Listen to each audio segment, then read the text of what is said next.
Hello everybody. मैं doctor चेतन sir स्वागत करता हूँ अपने यूट्यूब चैनल डॉक्टर चेतन सर पे। आज हम लेके आए हैं जनन चैप्टर। ये जनन क्या होता है? ये जनन होता है जन्म देना। जन्म देना, जन्म देना, जन्म देता है। तो ये एक्स एक्स गुणसूत्र होता है जिससे लड़की होता है, लड़की होता है एक्स एक्स गुणसूत्र से। अगर एक्स वाई होता है तो क्या होता है? लड़का होता है। एक्स वाई से क्या होता है? लड़का होता है। और इससे क्या होता है? जनसंख्या को कंट्रोल, जनसंख्या को वृद्धि होता है। जनसंख्या को इससे हम ज्यादा कर सकते हैं। ये जन्म जो होता है कोई को 9 महीना में होता है। अगर स्त्री है, अगर स्त्री को हम मानव बोलते हैं, अगर हम मानव बोल दिया जाए स्त्री को, तो इसमें 9 महीना में जन्म होता है। 9 माह में जन्म होता है। ऑलरेडी 9 माह में जन्म होता है। लेकिन अगर दिन की बात किया जाए तो 9 या 27 280 दिन होता है। 10 दिन एक्स्ट्रा टाइम लिया जाता है। तो मैं डॉक्टर चेतन सर स्वागत करता हूं अपने यूट्यूब चैनल डॉक्टर चेतन सर पे। अगर आपको देखना है ये सेशन तो बहुत सारी चीजें आपके साथ शेयर किया जाएगा, तो बने रहिए। आज हम लेके आए हैं आपके लिए वीवीआई ऑब्जेक्टिव क्लास 10 का चैप्टर नंबर बायोलॉजी है और जनन चैप्टर है। जैसे कि नाम से ही पता है, जन्म देने की ही प्रक्रिया जो है ये जनन कहलाता है। अगर कोई चीज जन्म दे रहा है, अब निर्जीव तो जन्म दे नहीं सकता है, यही प्रक्रिया जनन कहलाता है। चलिए बिना किसी देरी के साथ शुरू किया जाए इस चैप्टर को। चलिए let us begin to start. चलिए स्टार्ट करते हैं इस चैप्टर को। पहला क्वेश्चन यह है कि पुष्पी पादप में लैंगिक जनन होता है। पुष्पी पादप में लैंगिक जनन होता है। लैंगिक जनन जो होता है ना, फूलों के द्वारा होता है। फूले उसका लैंगिक अंग होता है, तो फूलों के द्वारा। नेक्स्ट क्वेश्चन, मानव मादा के जनन तंत्र का भाग नहीं है। मादा में क्या नहीं पाया जाता है? लेडीज में क्या नहीं पाया जाता है रे बाबा? लेडीज में अंडाशय पाया जाता है, गर्भाशय पाया जाता है, गर्भाशय में ही बच्चा रहता है ना। डिम्बवाहिनी भी पाई जाती है। ऑपरेशन में लेडीज सबका यही काटा जाता है, डिम्बवाहिनी काट दिया जाता है, उसको रस्सी से बांध दिया जाता है लेडीज सबका ऑपरेशन में, जिसको परिवार नियोजन फैमिली प्लानिंग कहते हैं। शुक्रवार पुरुष में पाया जाता है। अगर पुरुष का नसबंदी करना हो ना, तो ये काटिए पुरुष का नसबंदी और फिर उसको बांध दिया जाए। तो पुरुष में नसबंदी होता है तो पुरुष के मरने का चांस ज्यादा होता है, लेडीज में कम होता है, इसीलिए ऐसा होता है। चलिए आगे, नर युग्मक एवं मादा युग्मक के संलयन को क्या कहते हैं? निषेचन कहते हैं। इसमें निषेचन है ही नहीं, तो चलिए इसको आगे बढ़ते हैं। निम्नलिखित में कौन सा एकलिंगी पादप का उदाहरण है? पपीता। पपीता एकलिंगी पादप का उदाहरण है। पपीता में केवल एकलिंगी पादप का उदाहरण है, याद रखिएगा। क्योंकि पपीता में देखते होंगे नरदनमा होता है, नरदनमा हो जाता है, फूल वगैरह हो जाता है पपीता में। तो मुकुलन द्वारा प्रजनन किसमें होता है? इष्ट में होता है मुकुलन द्वारा प्रजनन, याद रखिएगा। फूल में नर जनन अंग होता है पुंकेसर, याद रखिएगा। द्विविखंडन होता है अमीबा में, इसको भी याद रखिएगा। उसके बाद है, निम्न में किस जीव में बहुविखंडन होता है? मलेरिया परजीवी में बहुविखंडन होता है, याद रखिएगा। ब्रायोफाइटा के कौन से भाग में कायिक परिवर्तन होता है? पत्तियों में होता है। आप ये देखें, नागफनी देखें, नागफनी जिसमें कांट वगैरह निकला रहता है, तो वो पत्तियां में होता है। मानव मादा में निषेचन कहाँ होता है? फेलोपियन नलिका में। नर युग्मक यानी कि पुरुष से जो निकलता है एस्पर्म, पुरुष के सीसन से जो निकलता है व्हाइट वाला पदार्थ एस्पर्म होता है। फिर लेडीज के शरीर से निकलता है क्या? ओवम निकल के आता है, अंडाणु निकल के आता है, दोनों मिक्सअप होता है। और फेलोपियन नलिका में जाके मिक्सअप घोलटते पलटते मिक्सअप होकर फिर गर्भाशय में जाता है, फिर निषेचन होता है, फिर 9 महीना के बाद बेबी बन के आता है। फिर उसका आप लोग नाम रखते हैं, मन डोले मेरा तन डोले मेरा। चलिए आगे बढ़ते हैं। तो मानव मादा में निषेचन होता है, फेलोपियन नलिका में होता है। तने द्वारा कायिक प्रवर्धन होता है, पुदीना में होता है, हल्दी में होता है, अदरक में होता है, सब कुछ में होता है तने द्वारा। खंडन द्वारा जनन होता है, सितारा मछली में खंडन द्वारा। मेढक का टूटता है कभी मेढक टूट के मेढक बना है, टीडा टूट के टीडा बना है, कौवा टूट के कौवा बना है, लेकिन सितारा मछली टूट के बन जाता है। वही कह रहा है विखंडन, मतलब वही होता है खंडन। कायिक परिवर्तन संभव है, जड़ के द्वारा, तना के द्वारा, पत्ती के द्वारा, सबके द्वारा संभव है। तने पर अपस्थानिक कलियां पाई जाती है किसमें? आलू में, पुदीना में, ब्रायोफिलम में, सभी में। तो आलू में पाया जाता है, याद रखिएगा। मुकुलन द्वारा अलैंगिक जनन किसमें होता है? हाइड्रा में होता है। मुकुलन द्वारा अलैंगिक जनन किसमें होता है? हाइड्रा में होता है, याद रखिएगा। अलैंगिक जनन मुकुलन द्वारा होता है इष्ट में, इष्ट में मुकुलन होता है। और हाइड्रा में भी क्या हुआ था आपका? मुकुलन हुआ था, याद रखिएगा। हाइड्रा और इष्ट दोनों में मुकुलन होता है। निम्न में कौन सा मानव मादा जनन तंत्र का भाग नहीं है? कौन सा लेडीज में नहीं पाया जाता है बाबा? शुक्रवार का रिपीट क्वेश्चन है, थोड़ा देर पहले भी आया था, ये रिपीट क्वेश्चन है। परागकोश में होते हैं, परागकण होते हैं, परागकोश में ऐसे रहता है, उसी से परागकण निकलता है, स्त्री के अंडाशय में जाता है। फिर गतिशील जनन कोशिका को नर युग्मक तथा जिस जनन कोशिका में भोजन का भंडार संचित होता है उसे क्या कहते हैं? मादा युग्मक।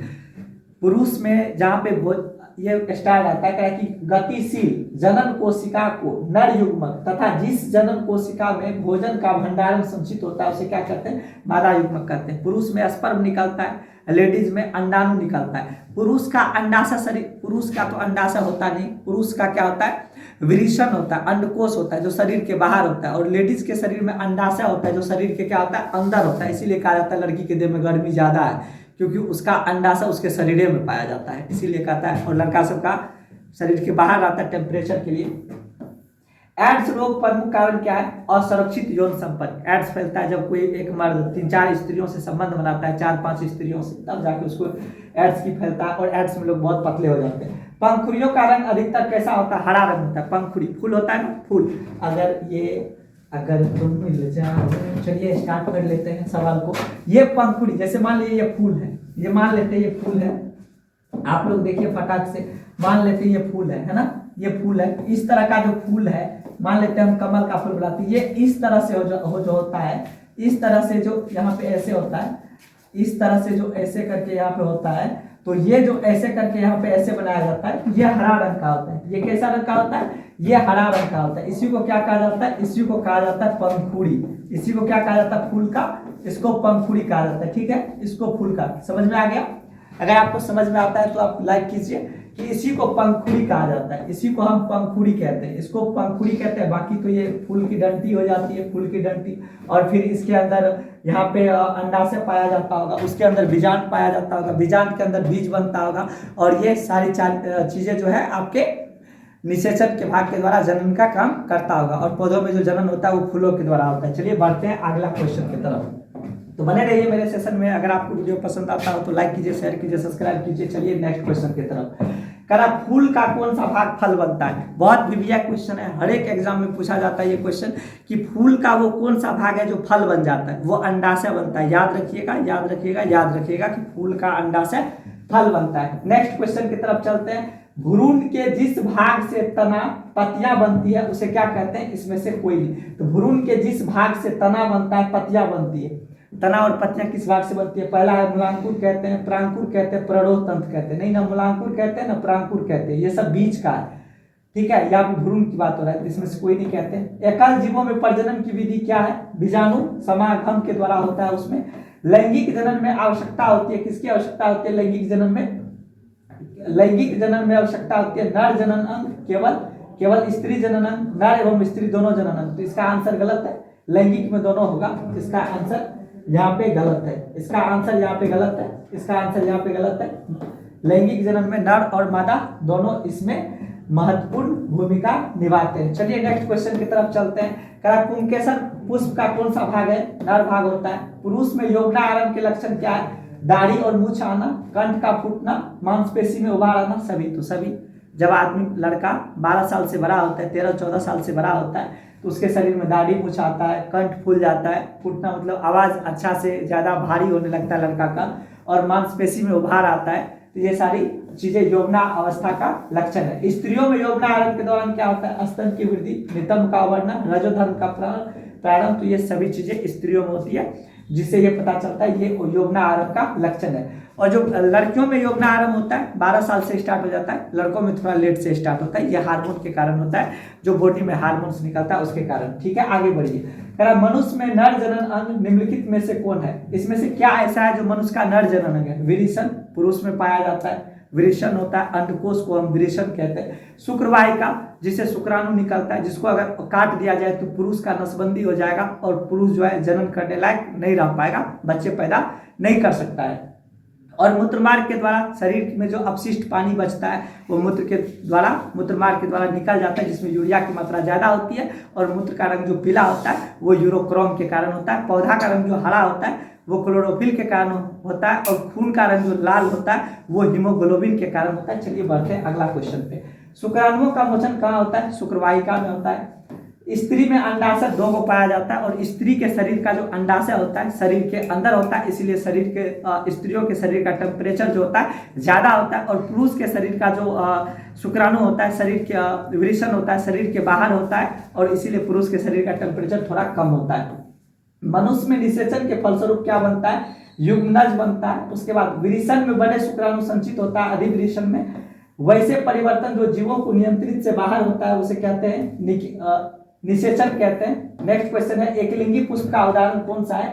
एकलिंगी पुष्प पपीता में होता है एकलिंगी। मानव जनन अंग किस आयु में परिपक्व हो जाता है? 18 साल में परिपक्व हो जाता है। शुक्राणु का निर्माण होता है विषम में होता है। और लिंग गुणसूत्र पूर्ण जोड़ा पाया जाता है स्त्री में, क्योंकि स्त्री में XX गुणसूत्र पाया जाता है। नेक्स्ट क्वेश्चन है हाइड्रा में प्रजनन की विधि निम्नलिखित में से कौन सी है? मुकुलन होता है। पुष्प का कौन सा भाग परागकण बनाता है? पुंकेसर परागकण बनाता है। गन्ना, गुलाब, अंगूर के कृषि में किस जनन विधि का उपयोग किया जाता है? कायिक विधि, जहाँ से शरीर से ही कोई भाग निकल जाता है। गुलाब का पौधा देखते होंगे, काट के आप रोप दीजिए फिर से लग जाएगा, ये कायिक विधि है। मादा जनन तंत्र में दोनों अंडवाहिका संयुक्त होकर एक लचीली थैलीनुमा संरचना का निर्माण करते हैं, जिसे क्या कहा जाता है? गर्भाशय कहा जाता है। याद रखिएगा गर्भाशय लचीली होता है। जब बच्चा उसमें बनना स्टार्ट होता है तो वो फैल जाता है, फिर बच्चे के जन्म के बाद वो फिर सिकुड़ जाता है, लेकिन कुछ न कुछ उसमें फैलाव हमेशा ही रह जाता है। माँ के रुधिर से पोषण किसको मिलता है? भ्रूण को मिलता है। जब बच्चा माँ के पेट में रहता है तो उसको जो खाना मिलता है वो एक प्लेसेंटा से मिलता है, नाभि से। पेट में रहता है ना नाभि, जिसको ढोड़ी कहते हैं, वैसे एक जुड़ा रहता है पाइप की तरह, उसको नाभि, उसको प्लेसेंटा कहते हैं, वहीं से उसको भोजन मिलते रहता है। ठीक है, चलिए आगे, उसको नेवल भी कहते हैं। मानव मादा में गर्भकाल होता है 9 महीना, और वैसे तो किताब में लिखता है कि 9 महीना पेट में रहता है बच्चा, ओरिजिनल में 9 महीना 10 दिन होता है, 280 दिन, 10 दिन एक्स्ट्रा होता है। याद रखिएगा इस चीज को। ऋतुस्राव या रजोधर्म का समय होता है 2 से 8 दिन, ये मेन साइकिल चलता है स्त्रियों में। ऋतु या धर्मचक्र क्या होता है ये आपको क्लास में जब पढ़ाया जाएगा तब बताएंगे। फिलहाल अभी हम क्वेश्चन डिस्कशन कर रहे हैं, तो बहुत 1-2 क्वेश्चन बाकी है, देख लीजिए जल्दी जल्दी, उसके बाद छुट्टी भी दे देंगे। निषेचन क्रिया के पश्चात युग्मज में क्या बनता है? भ्रूण बनता है। नेक्स्ट क्वेश्चन, वह प्रक्रिया जिसके द्वारा जीव अपने जैसे संतान को उत्पन्न करता है जनन कहलाता है। जनन 2 प्रकार के होते हैं, लैंगिक जनन और अलैंगिक जनन होता है। इनमें कौन अलैंगिक जनन की विधि है? इनमें से सभी विखंडन, मुकुलन, बीजाणु जनन। अलैंगिक जनन वो होता है जिसमें स्त्री पुरुष की जरूरत नहीं होती है, अकेले हो जाता है अपने जैसे संतान की उत्पत्ति। आदमी में नहीं हो सकता, गाय भैंस बकरी में नहीं हो सकता, लेकिन गुलाब का पौधा में हो सकता है, जियल के पौधा में हो सकता है, बहुत ऐसा पौधा है। अकेले केला में अकेले काट के रोपिएगा वो भी लग सकता है। किस प्रकार के जनन के शरीर से कायिक निकलती है? मुकुलन में निकलती है। परागकोश में क्या पाए जाते हैं? परागकण पाए जाते हैं। स्त्री केसर के आधारीय भाग को क्या कहते हैं? अंडाशय कहते हैं। पुंकेसर के आगे भाग को परागकोश कहते हैं। निषेचन की क्रिया किस जीव में मुख्यतः होती है? पुष्पी पादप एवं जंतुओं में होती है। निषेचन के फलस्वरूप अंडाशय की दीवार क्या बन जाती है? फल बन जाती है। उसके बाद बीजांड की दीवारें मोटी होकर बीज आवरण बन जाता है। निम्नलिखित में से कौन सा भाग केवल पुरुष जनन अंग में पाया जाता है? पुरुष जनन अंग में नहीं पाया जाता है। ये जो है फैलोपियन नलिका, ये पुरुष में नहीं पाया जाता है, ये लेडीज में पाया जाता है। जब लेडीज का ऑपरेशन होता है ना परिवार नियोजन के लिए कि वो बच्चे अधिक पैदा न कर सके, तो फैलोपियन नलिका को डॉक्टर काट के बांध दिया जाता है। फिर अगर ऑपरेशन को खोलने की बात आती है तो डॉक्टर इसी नस को, फैलोपियन नलिका को फिर से खोल के फिर से उसको सी देता है मशीन के द्वारा। चलिए आगे बढ़ते हैं। नर युग्मक तथा मादा युग्मक के संयोजन से क्या बनता है? जायगोट बनता है, बच्चा बनता है, स्टार्ट हो जाता है वो। फिर स्त्रियों के मासिक चक्र में एक परिपक्व अंडाणु किस दिन अंडाशय से निकलता है? हर एक 14वें दिन पर अंडाशय से निकलता है। निम्नलिखित में कौन सा लैंगिक जनन संचरित रोग नहीं है? टाइफाइड। ये टाइफाइड लैंगिक संचरित रोग नहीं है। एड्स भी है, एड्स हो जाता है, सिफिलिस हो जाता है, गोनोरिया हो जाता है, टाइफाइड नहीं होता है। टाइफाइड जो होता है ऐसे दूषित जल पीने से होता है। आज का सेशन कैसा लगा? टोटल हमने आपको 60 क्वेश्चन कराया। अगर ये आपके लिए यूजफुल हुआ होगा तो वीडियो को लाइक कीजिएगा। हमारे अंदर क्या कमी रह गई, हम जो आपको पढ़ा रहे थे क्या इसमें गलतियां हो रही थी, ये चैट सेक्शन में ज़रूर बताइएगा। और हमें क्या इम्प्रूव करना है ये भी बताइएगा। और आपको किस तरह का वीडियो चाहिए ये भी कमेंट में लिखिएगा। Thanks for doctor Chetan sir. जय हिंद, जय भारत। मिलते हैं अगले वीडियो में।